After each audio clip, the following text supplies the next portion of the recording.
alguns critérios para que nós tenhamos a esperança. Interessante que, se nós colocarmos no Deus da esperança a nossa esperança, nós vamos estar cheios de alegria, nós vamos ter paz, porque a nossa fé está aonde? Nele. A esperança tem que estar nele, no Deus da esperança. E ele continua dizendo, para que transbordeis de esperança. É interessante que ele diz que o Deus da esperança nos quer abençoar plenamente. Irmãos, plenamente é todo, para todo lado, para todos os cantos, sem deixar falta alguma. Então Deus não quer só abençoar o nosso casamento. Deus quer abençoar o nosso casamento. Deus quer abençoar a nossa família. Deus quer abençoar a nossa intimidade com Ele e a nossa intimidade com os nossos cônjuges. Deus quer abençoar a nossa vida financeiramente. Deus quer abençoar os nossos estudos, a nossa dedicação. Deus quer abençoar o nosso trabalho. Então, isso é plenitude. É não ter falta alguma. Ninguém que é pleno tem falta de alguma coisa, irmãos. E aí é interessante, quando ele vai falar da esperança, ele diz que a esperança transborda. Glória a Deus. E aqui ainda é melhor ainda, porque a esperança não fica presa aqui dentro. A esperança vaza.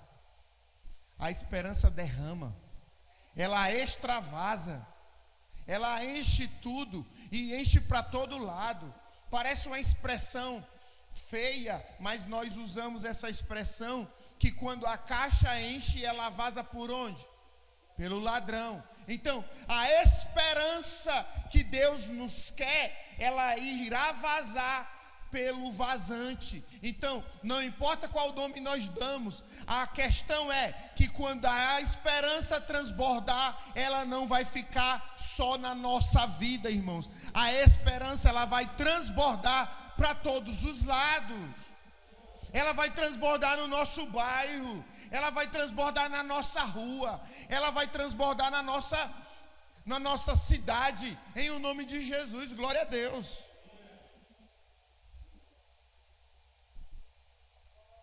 E onde é que está a nossa esperança?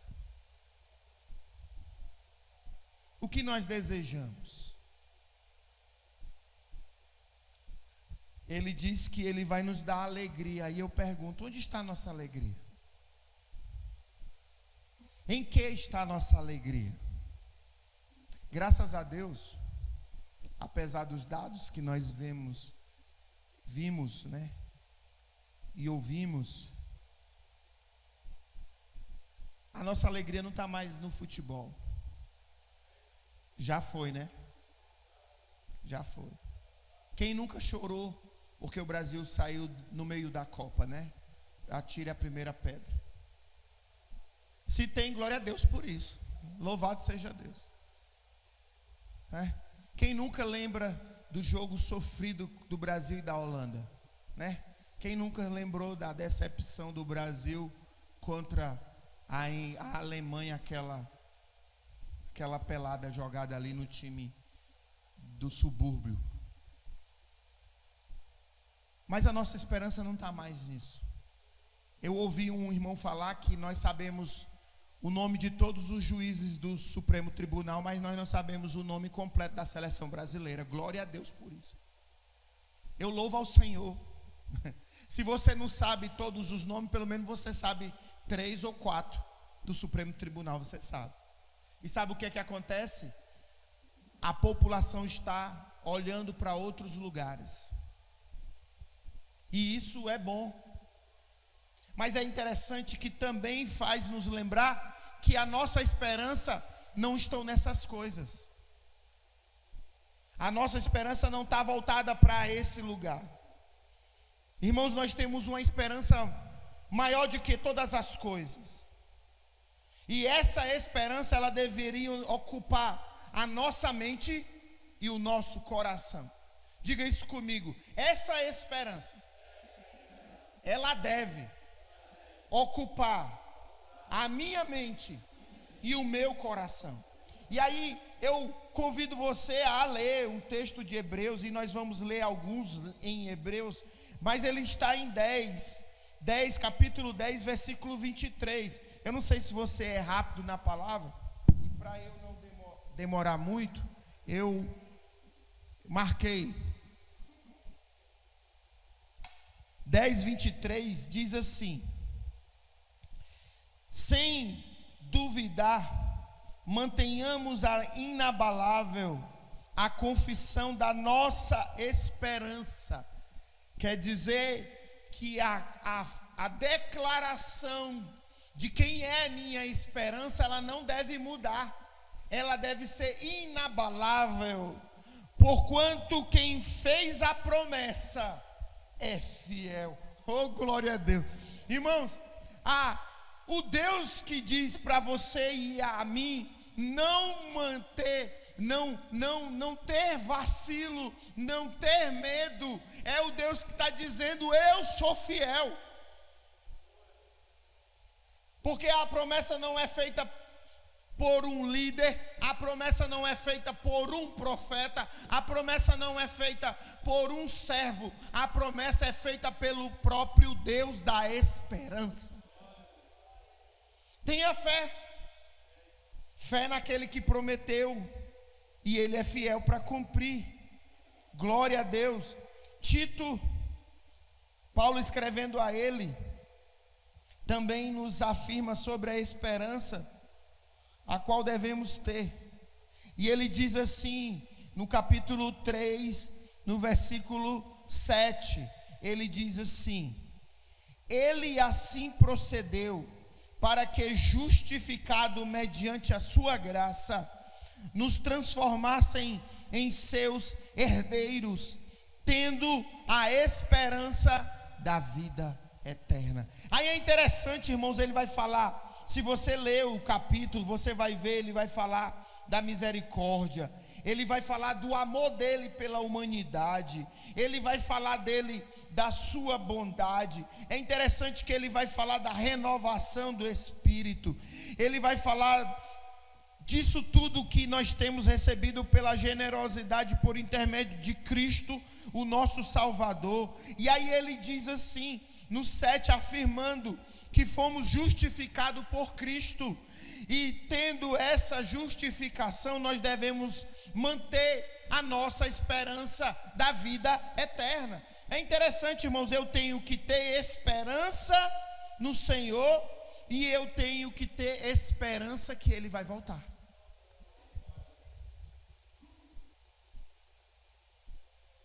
Eu estava saindo para cá, e a minha sogra, mudando de canal, ela centralizou num canal desses religioso que tem agora, que tem uma porção de canal religioso, né? E eu fiquei ali prestando atenção, e o celebrante lá que estava celebrando, ele falou uma coisa interessante. Ele falou sobre a vinda de Jesus. Hoje nós falamos sobre a vinda de Jesus, irmãos. Era um sacerdote católico, e ele estava falando sobre termos a esperança que Jesus vai voltar. Eu olhei assim, meu Deus, todas as pessoas, e para todo lado, e para todos os cantos, estão clamando Maranata. Ora vem, Senhor Jesus, Maranata. Então, queridos amados irmãos, mantenha firme a sua esperança, porque quem prometeu a você e a mim é fiel. Glória ao Senhor. Vou convidar você a abrir a sua Bíblia em Salmos 19.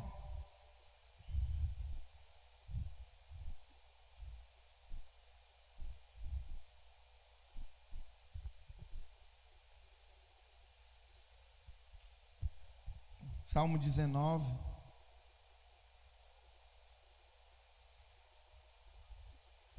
Versículo 9 diz assim: o temor do Senhor é puro e permanece eternamente. As ordens do Senhor são verdadeiras e todas igualmente justas. São mais desejáveis do que o ouro, mais do que muito ouro refinado, são mais doces do que o mel, do que as gotas do favo. A questão é, se Cristo não é minha esperança, eu não vou ter a esperança verdadeira. Irmãos, até mesmo as pessoas que colocam a sua esperança no seu dinheiro, elas têm a sua esperança abalada. Quando eu coloco a minha esperança no Senhor, a minha esperança ela não é falha. O que o salmista Davi está dizendo é que o Senhor, Ele é muito mais confiável do que o ouro. E olha, quem sabe o ouro, ele é também um valor monetário. Tem pessoas que em vez de investir em dinheiro, pessoas que em vez de investir em títulos do governo ou na bolsa de valores, elas compram ouro, porque o ouro nunca muda de valor. Eles dizem, e o que o Senhor está dizendo, mesmo que você tenha ouro ou coloque a sua esperança no ouro, o Senhor é mais desejável do que o ouro.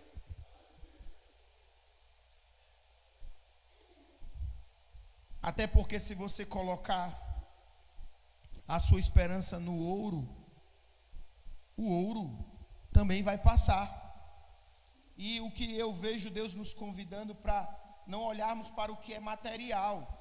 Então, querido, quem coloca a sua esperança no Senhor, até receber um resultado sério de um exame, ele não vai se abalar, porque ele colocou sua esperança em Deus, o Deus da esperança. E quem coloca a sua esperança no Senhor, essa esperança ocupa toda a sua alma. Por isso que Davi diz que a esperança dele está no Senhor. E aí eu convido você a abrir a sua Bíblia em Oséias, no capítulo 6. E aí ele diz assim, mas eu preciso colocar minha esperança no Senhor, por quê? Ele diz assim, conheçamos, capítulo 6, versículo 3, e prossigamos firmemente adorando e conhecendo o Senhor. Tão certo como nasce o sol, sua vinda ocorrerá sobre todos nós, como as boas chuvas que virão na terra para tempos apropriados. Tão certo como vive o Senhor, Ele virá. Glória a Deus. A irmã Silvia, ela sempre gosta de falar isso. A chuva controlada. Assim como vem a chuva controlada para regar a terra no tempo apropriado, Deus virá. E eu preciso conhecer esse Deus para ter esperança. Eu preciso ter intimidade, irmãos. E para eu colocar a esperança sobre algo, eu preciso conhecer. Ninguém coloca a sua esperança sobre algo que não conhece. Como é que você pode vir a confiar em alguém que você não sabe quem é? Que você nem sabe de onde veio? Você não sabe o que é verdade disso? Então, irmãos, um dado interessante que quanto mais eu conheço o Senhor, quanto mais eu me aprofundo no que Ele significa, mais a minha esperança será renovada. Mais a sua esperança será renovada, como diz o profeta Jeremias.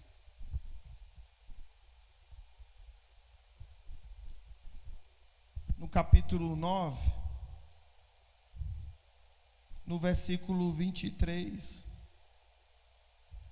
ele diz assim: não se glorie o sábio na sua sabedoria, nem o forte no seu poder, nem o rico nas suas riquezas. Mas quem se glorie, glorie-se nisso, em conhecer-me e compreender, pois, que eu, o Senhor, que eu sou o Senhor, e ajo com lealdade, com justiça, com retidão sobre a terra, porquanto são essas as virtudes nas quais tenho grande prazer, assevera o Eterno. Irmãos, em quem o Senhor se baseia? Na sua lealdade, na sua justiça. E é interessante, ele tem prazer. E como o profeta Oséias falou, Jeremias também afirma que quem se gloria, glorie-se no Senhor, em conhecer Ele. Então, eu não vou colocar a esperança no ouro e nem na prata, mas também eu não vou colocar a esperança em mim mesmo. Eu não posso colocar a minha esperança na minha força. Eu não posso colocar a minha esperança na minha inteligência. E nem tão pouco eu posso colocar a minha esperança na minha riqueza. Até porque essas coisas, irmãos, são passageiras. E se eu olhar para riqueza, que riqueza. Se eu olhar para a força, que força. Eu não consigo abrir nenhuma janela que o irmão Lando feche. Que inteligência, irmãos, que ela também pode passar. Às vezes a gente coloca uma coisa no canto e depois volta, não sabe nem onde estava. Às vezes nós vamos procurar alguma coisa, ou quando às vezes nós estamos numa conversa entre outras pessoas, e aí porque um falou na frente, aí quando a pessoa pergunta o que você ia falar mesmo, aí você fala, não sei.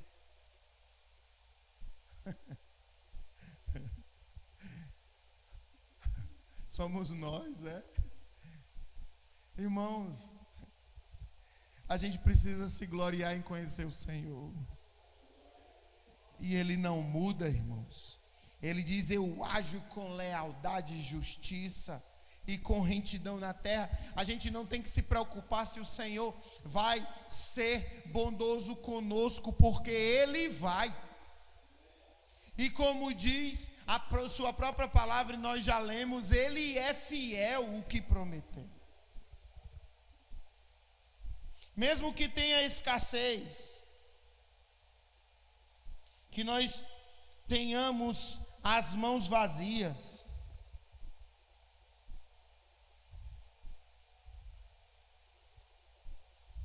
veja em Hebreus novamente.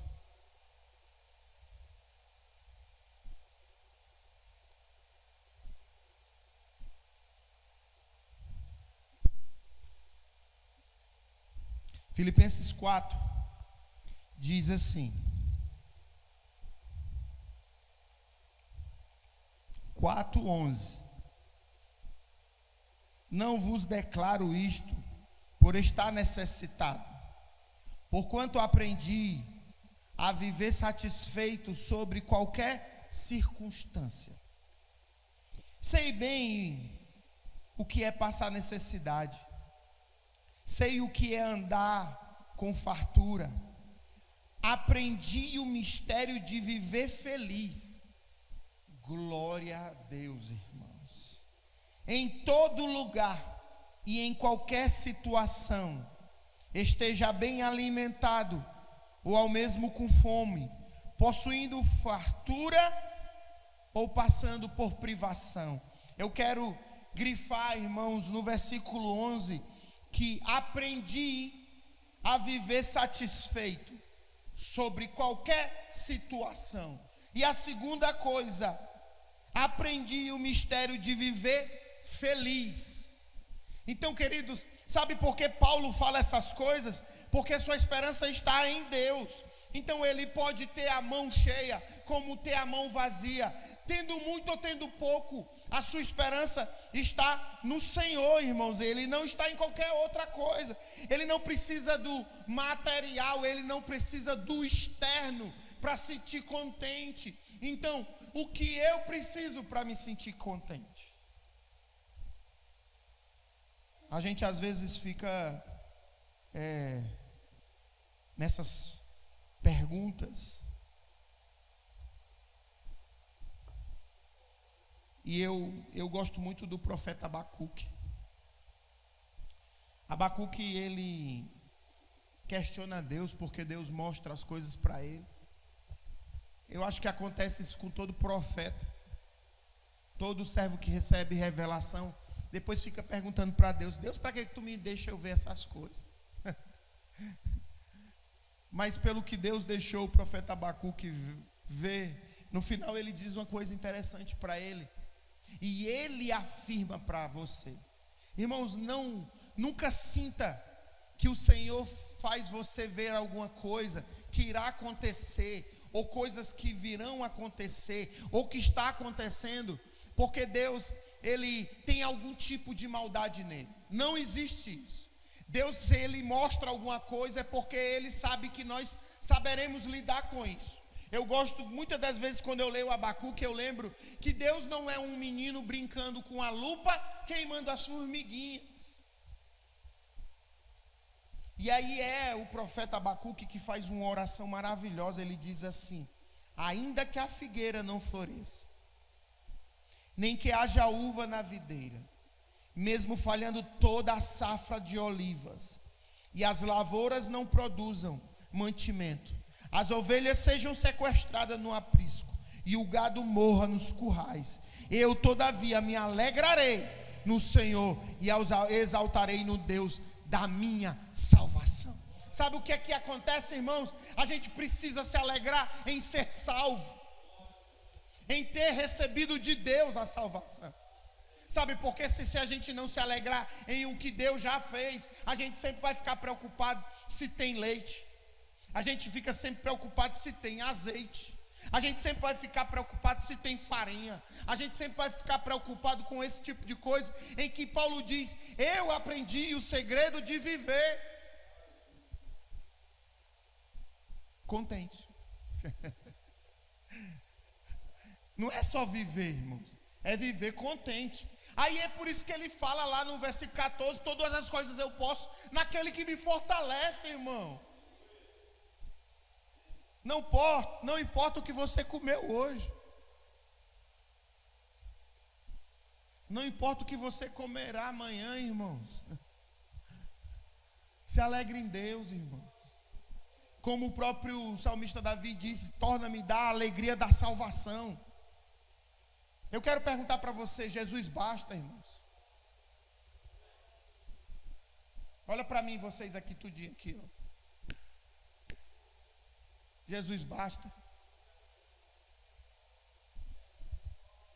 Você não tendo nada, e se você chegar a dizer assim: só tenho Jesus, como é que você fala isso? Fala aí para mim como é que você vai dizer: só tenho Jesus. Você fala assim como se Jesus não fosse nada. Eu não estou dizendo que você fala, irmãos, eu estou perguntando como você vai dizer. Só tem eu e Jesus. É tipo assim: eu estou sozinho, né? Irmão, quero saber se vale mais o raio na sua casa ou você está acompanhado com Jesus. Agora, se todo o exército do mundo pudesse nos proteger, irmãos, para que existe quartel? Na hora da guerra, irmãos, basta uma bomba lá, explode todos os soldados.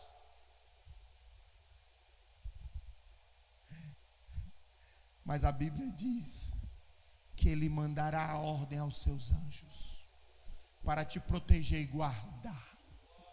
Sabe quando você falar que está sozinho e Deus, nunca mais diga: eu estou sozinho e Deus. Sei se você já disse. Você está com quem? Estou sozinho e Deus. Não, irmão, eu estou sozinho e estou bem acompanhado. Você vai fazer o quê? Você está indo com quem? Estou indo com ninguém não, só com Deus. Irmãos, para que melhor companhia do que essa? Sabe por que o crente nunca está só, irmãos? Pode até chamar de doido, irmão, mas o crente que tem Jesus, ele sempre está conversando sozinho. Não é? O que adianta estar rodeado de uma multidão dentro de um estágio lotado e se sentir vazio, irmão? Para que tantas pessoas ao nosso lado, se mesmo com tantas pessoas nos sentimos vazios? Mas eu digo para você, aquele que quando olha para Jesus, diz assim: pode faltar tudo, pode faltar a videira, pode faltar a safra, pode faltar mantimento, pode faltar até mesmo as ovelhas e o gado, mas todavia eu me alegrarei no Deus da minha salvação.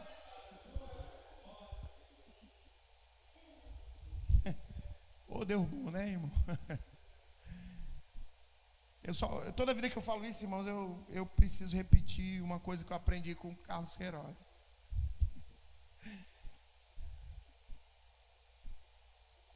Como ele falou, eu falo para você, não se ofenda não. Eu acho que eu já disse isso aqui, mas vou repetir para você lembrar. Ele estava nessas caminhadas que ele faz, que ele vai fazer agora nesse próximo mês.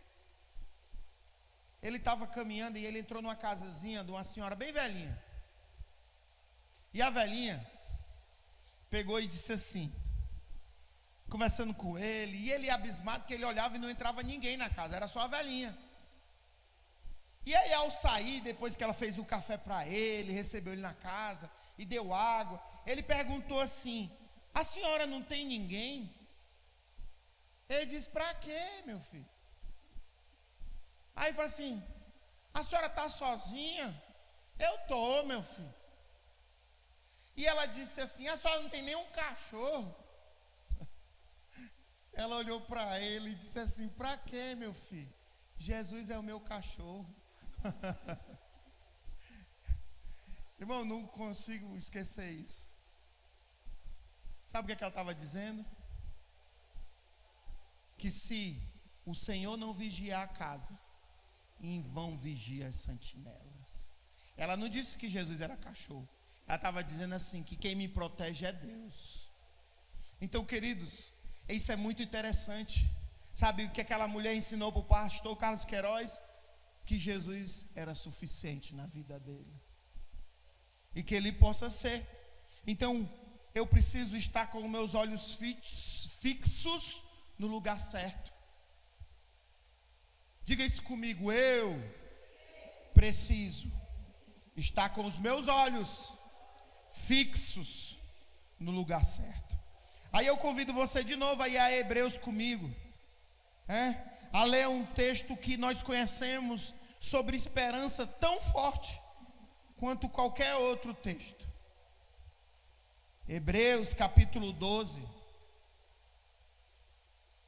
versículo 1 e 2, ele diz: portanto,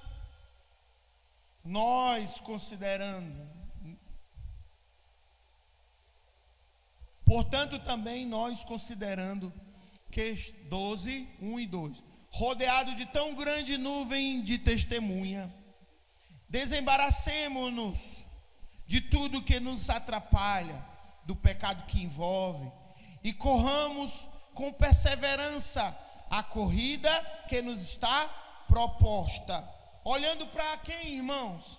Olhando para o autor e consumador da fé, Jesus, o qual, por causa do júbilo que lhe estava proposto, suportou a cruz, desprezando a vergonha, e assentando-se à direita no trono de Deus. Olhe para Jesus. Eu queria lembrar como canta um hino antigo, né? Olhe para Jesus, porque Ele é o mesmo ontem, hoje e sempre será, pois com alegria Ele te dará a luz. Não se desanimes, erga a tua cruz, olhe para Jesus. É muito antigo, irmão, era menino quando se cantava isso na igreja. Então, não olhe para o seu dinheiro no bolso, ou não olhe para o dinheiro que falta em seu bolso. Não olhe para a comida que você queria comer, e também não olhe para o que você está comendo. Não olhe para a sua força, não olhe para a sua inteligência, olhe para Jesus. Olhe para Jesus. Salmo 21. Obrigado, irmãos que estão trazendo água. Eu estou bebendo muita água, porque se eu não beber eu não vou falar, tá bom? Porque eu estou esses dias, falando muito.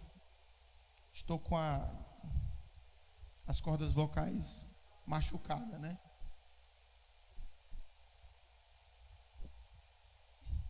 Salmo 21, versículo 6. Sim, tu constituiu como grande bênção perene e os encheu de alegria com a tua esperança.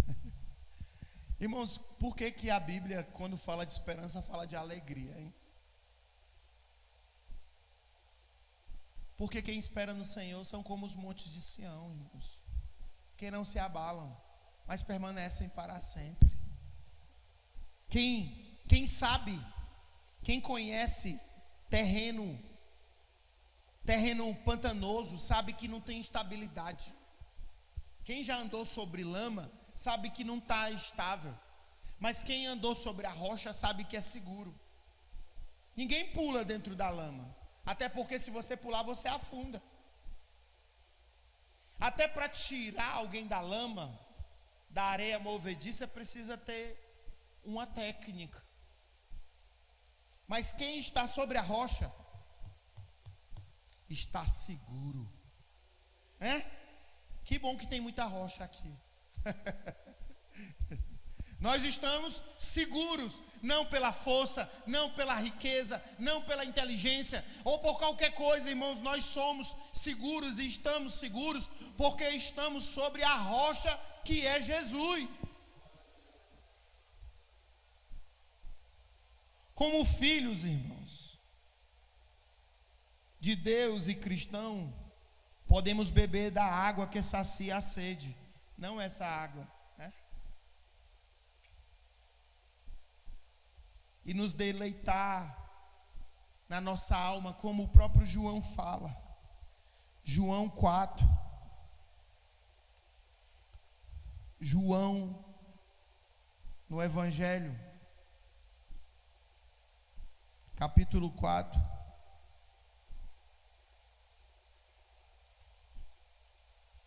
no versículo 13, ele diz assim: Jesus afirmou: quem beber dessa água terá sede outra vez. Esse aqui, ó. Mas no 14 ele diz: aquele que beber da água que eu der, nunca mais terá sede. Ao contrário, a água que eu der de beber, tornará-se nele uma fonte de água jorrando para a vida eterna. Sabe o que acontece, irmãos? Todas as vezes que você fala com alguém que tem sede e que tua esperança está em Jesus, sabe o que acontece? Aquele que está com sede vai ficar com vontade de beber a água e vai perguntar para você aonde está a tua esperança. Quem é a tua esperança? Aonde tu tem depositado a tua esperança? E sabe, eu gosto de uma palavra que a Gracinha diz: quando nós falamos de Jesus, nós jogamos sal na boca de quem está precisando beber da água da vida. E ele vai querer beber a água que você tem para dar. Ele vai querer essa água. No capítulo 15 de Jeremias, no versículo 16, ele diz assim: quando a tua palavra foi encontrada, eu comi cada frase e as dirigi em meu íntimo. Elas me nutriram dia após dia, são minha satisfação e júbilo maior, porque teu nome foi invocado sobre mim, e isto é, pertenço a ti. Glória a Deus. A palavra tem que nos alimentar, a palavra tem que saciar a nossa sede. A palavra é o próprio Jesus, irmãos. Ele é a palavra do próprio Deus. E como o próprio João também diz no capítulo 6 do seu livro do Evangelho, no versículo 35, ele diz: diante disso, Jesus ministrou dizendo: eu sou o pão da vida. Aquele que vem a mim jamais terá fome, e aquele que crê em mim jamais terá sede. Jesus nos satisfaz. Quem está com fome aí? Não é pegadinha não. Quem está com fome aí? Amém? Você precisa ir para casa para comer. Quando você está satisfeito, você diz assim: você quer comer? Sabe o que acontece, irmãos? Quando Jesus encher-nos, quando Jesus nos alimentar, quando Jesus preencher nossa sede, quando Jesus for a nossa própria satisfação, nada vai tirar de nós a esperança, porque nós não teremos falta de nada. Quem quer comer estando com barriga cheia, irmãos? Só alguém que está com fome constante, né?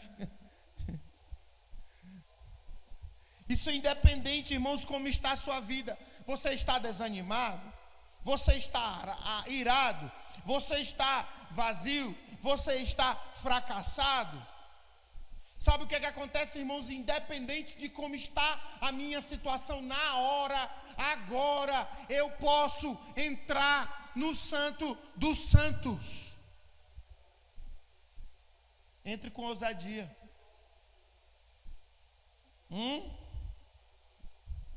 Eu gostava de um hino quando eu era criança, que eu cantava com os irmãos da igreja. E eu gostava daquele cortejo que se fazia na igreja. Eu venho como estou, eu venho como estou, porque Jesus morreu na cruz.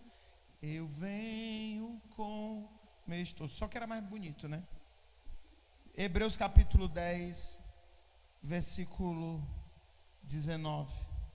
Sendo assim, irmãos, temos plena confiança. Quem tem confiança tem esperança. Ele diz: para entrar no Santo do Santo mediante o sangue de Jesus. Não é o que eu faço, não é o que eu tenho, não é a minha força, não é a minha inteligência.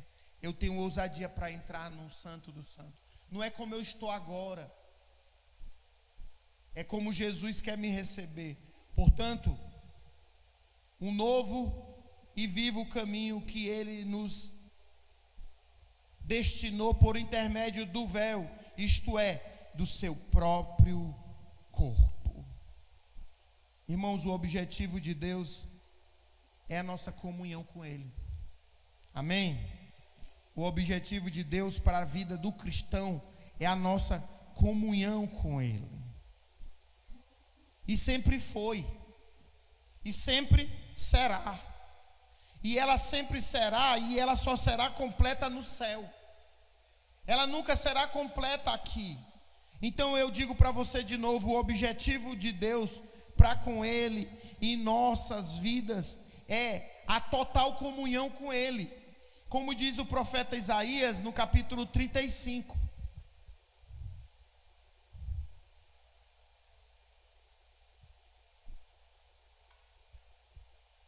Versículo 10.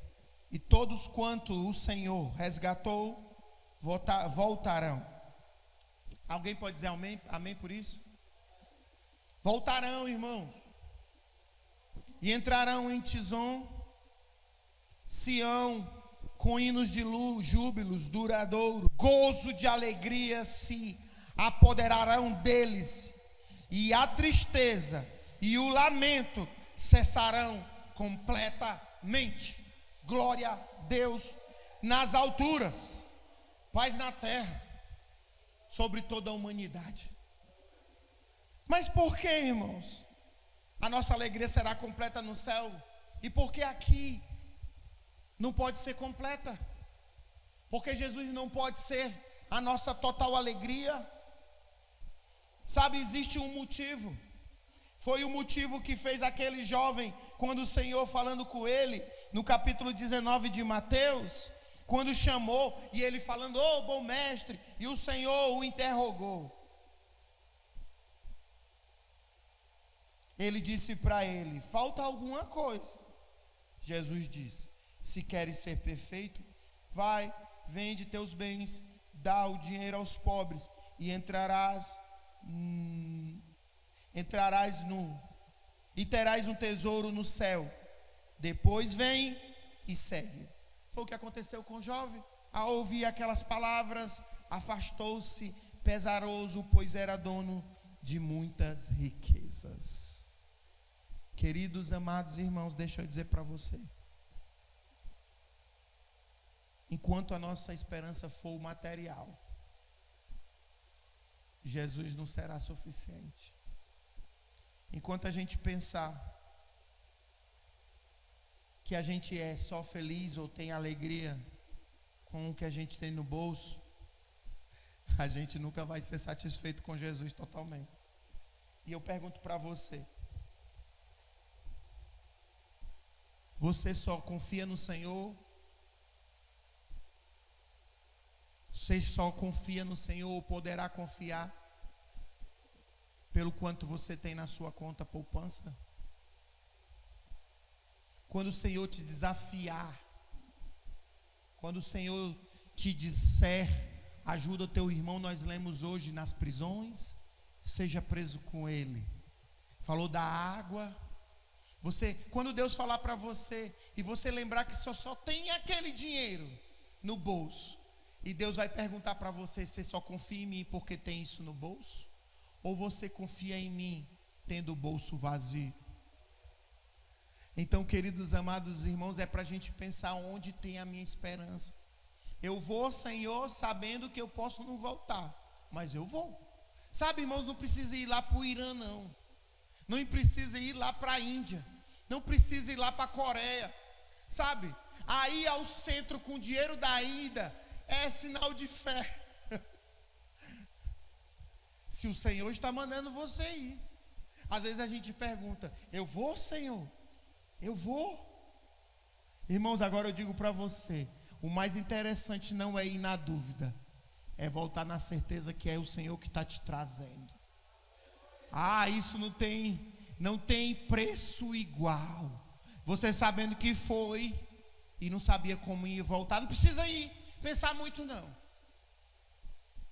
Quando o Senhor te desafiar sobre alguma coisa, é começar a pensar, irmãos, onde eu estou colocando a minha esperança.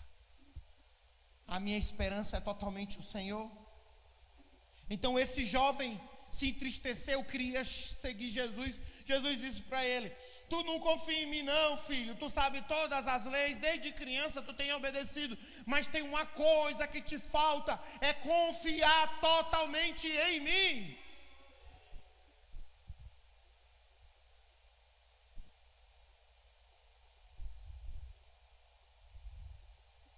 Seu plano foi e sempre será que Ele nos baste.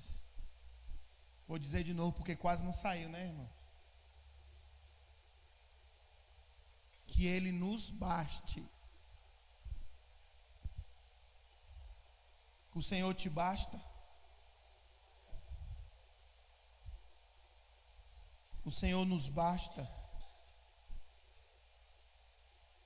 O que você tem?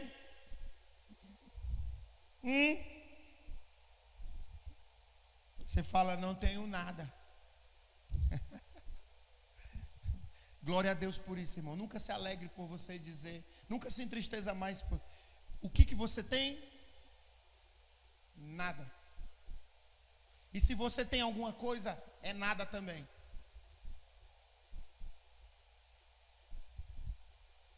Porque Ele é tudo. Só Ele é tudo. O resto é consequência.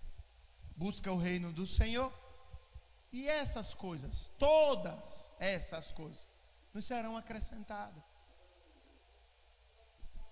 O que você tem? Se você tem alguma coisa, se Jesus é tudo, aí eu tenho tudo porque eu tenho Jesus. Você tem tudo porque tem Jesus. Então não fique triste, querido, se você não tem essas coisas que é nada que todo mundo diz que tem ou quer ter. Não fique feliz se você vai trocar de smartphone. Não fique feliz se você vai comprar um novo PC. Não fique feliz se você vai comprar essas coisas. Sabe por quê? Porque Jesus já comprou a tua entrada no céu. Eu já fiquei triste, irmãos, e foi motivo de pregação porque eu perdi minha conta no Google. eu mudei a senha e errei. E engraçado que repeti e errei de novo. E aprovou e eu não sabia o que eu tinha feito. Até que veio um estalo. E falei assim, se eu tiver trocado as letras, e não é que eu tinha trocado. Aí eu fui pregar e testemunhei que eu recuperei meu e-mail.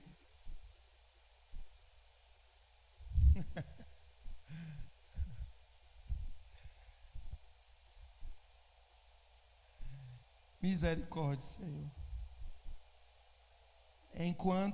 Entretanto, Ele me declarou: a minha graça te basta. Entretanto, igreja, Ele declarou: a minha graça te é suficiente, pois o meu poder se aperfeiçoa na fraqueza. Sendo assim, de boa vontade me gloriarei nas minhas fraquezas. Me gloriarei a fim de que o poder de Cristo repouse sobre nós. Fica de pé, santo aí de Deus. Eu espero que a sua alegria seja renovada.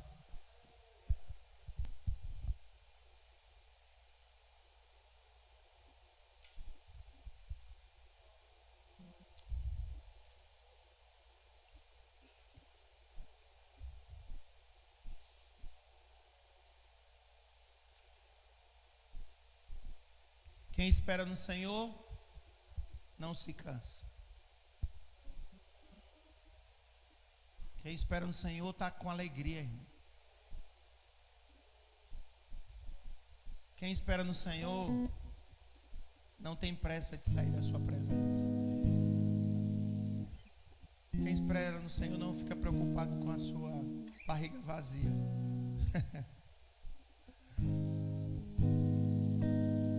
Senhor, meu Deus, meu Pai, nos ensina a confiar totalmente em Ti, Senhor. Nos ensina, Senhor, mesmo estando com as mãos vazias, se alegrar. Sabe por quê, Deus? Porque quando aquele jovem chegou com aqueles peixinhos e aqueles pães, foi dali que Tu fez o milagre, Deus. Não importa o quanto nós temos, o que nós temos que levar a Tua presença, Senhor. E é na Tua presença que é feito o milagre. É na Tua presença, Senhor, que as coisas se multiplicam. Aquela mulher chegou na presença do profeta e ele perguntou o que ela tinha. Ela disse que só tinha um restante de trigo e uns gravetos para fazer um bolo e morrer. E ele desafiou: faz primeiro para mim. E o Senhor, ó Deus, abençoou aquela mulher de uma forma tão grande que jamais cessou, ó Deus. O azeite multiplicou, Deus. Eu oro, Deus, para que essa igreja experimente isso. Eu espero, Senhor, que o Senhor nos faça experimentar isso. E que jamais, ó Deus, a alegria nossa venha do que nós podemos ter ou venhamos a ter. Mas, Senhor, venha completamente de Ti, Deus. Que quando a gente vê que o mês acabou, ó Deus, e vê a Tua providência e dizer: Deus, como? Obrigado, Deus. Obrigado porque tudo foi possível. Obrigado, Deus. Obrigado, Senhor, por esse comer que eu estou me alimentando hoje. Não importa qual seja, Senhor, eu dou louvor a Ti, porque muitos não têm. Obrigado, Deus, pela minha casa. Ó Deus, está do jeito que está. Eu sei, ó Deus, que muitos não têm. Ó Pai, obrigado. Obrigado, Senhor, pelo pouco tostão que tem na minha conta corrente, Deus. Eu Te dou graça. Deus, eu me alegro muito mais, Deus, não por essas coisas. Eu me alegro, Senhor, porque o Senhor é a nossa esperança. Ó Deus, o Senhor de toda a esperança, Senhor, torna a dar a alegria da salvação, Deus. Torna a fazer, Senhor, os Teus filhos, a nós, com rostos alegres. Em o nome de Jesus Te louvamos. Em nome de Jesus, Senhor Deus, Te rendemos glória. E ó Deus, e mesmo na nossa fraqueza, mesmo nas nossas lutas, nos nossos questionamentos, o Senhor nos convida a virmos ao Santo dos Santos, a Te louvar, Deus, a glorificar o Teu nome. Deus, obrigado. Obrigado porque tua graça nos basta. Deus, basta, Senhor. Deus, o Senhor é suficiente para nós. E, ó Deus, e tendo o Senhor, nada nos faltará. Em o nome de Jesus te agradecemos e louvamos o teu nome para toda a glória, Senhor. Levante sua mão para o céu. Que a graça do Senhor Jesus, o perfeito amor de Deus e as misericórdias do Espírito Santo seja sobre você e sobre toda a igreja. E toda a igreja aqui confirma com amém. Abrace seu irmão.